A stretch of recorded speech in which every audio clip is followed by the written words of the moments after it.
Welcome to Everyday Economics, a podcast that helps you learn about the economic world happening around you every day. I'm your host, Chris Krug, president of the 501c3 nonprofit Franklin News Foundation. Everyday Economics is a production of America's Talking Network.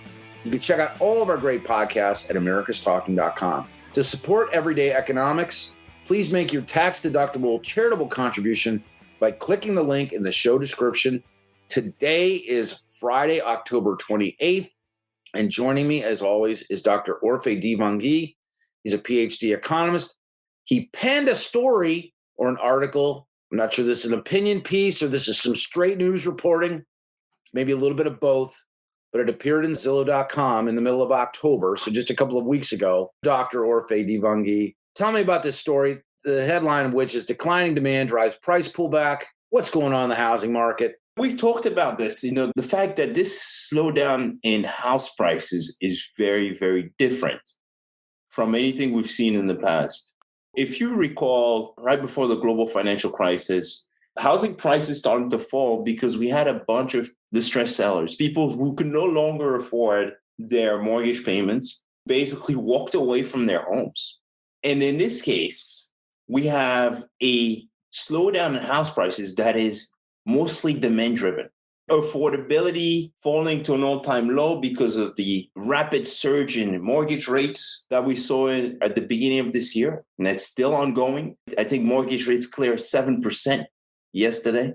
That pushed aside so many potential home buyers. And so all of a sudden, we have a different type of slowdown in house prices, one that's driven by a pullback, mostly a pullback in demand, as compared to what we had seen in the past, which was basically driven by sellers listing their homes and flooding the market. We're in a situation where inventories remain much lower than they were before the pandemic, and yet prices are sliding.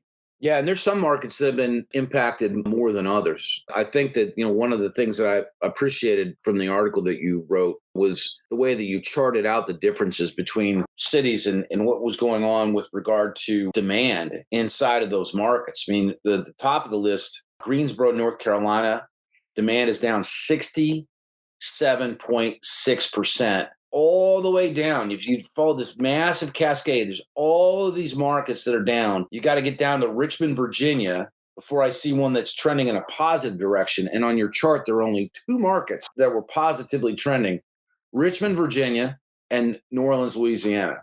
And so every other one of these markets that you measured was all showing what amounted to be a disproportionate decline in demand year over year. It's all about those mortgage payments. The typical mortgage payment in the US has increased by more than 60% in the past year. Can you imagine? I mean, you're trying to get into a home and you've been thinking about it. You've been saving for a while, and then all of a sudden you no longer qualify because you need a massive income increase that's just not there. We talked about that earlier on. I mean, with the interest rate moving from 3% to now over 7% on a 30-year fixed, depending on the size of your loan, of course, even in sort of that moderate range, in that, like $500,000 range, which, you can find a $500,000 house in virtually any metropolitan market.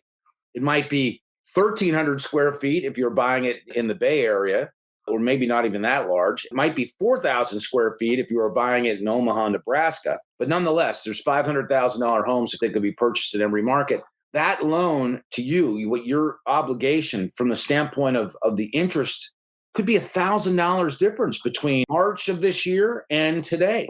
That's right. I would say more like over the past year. So like maybe September to September, August to August. But yeah, I mean, it's this affordability crisis is really what we're undergoing right now. But you know what's even much weirder, in my opinion, is the fact that sellers have pulled back too. I don't think we've ever seen that. If you don't have to sell, this is not the time to sell. And I would say if you have to buy, then you got to buy. But if you don't have to buy, I don't think this would be such a hot time to buy. There's a little good news, though, I got to say. For one, on the seller side, sellers can still get more today than they could a year ago, and way more than before the pandemic. So even though their house might sit on the market a little bit longer, they can still get more than they would have only about a year ago in most markets. The good news for buyers is that they have a ton of time now.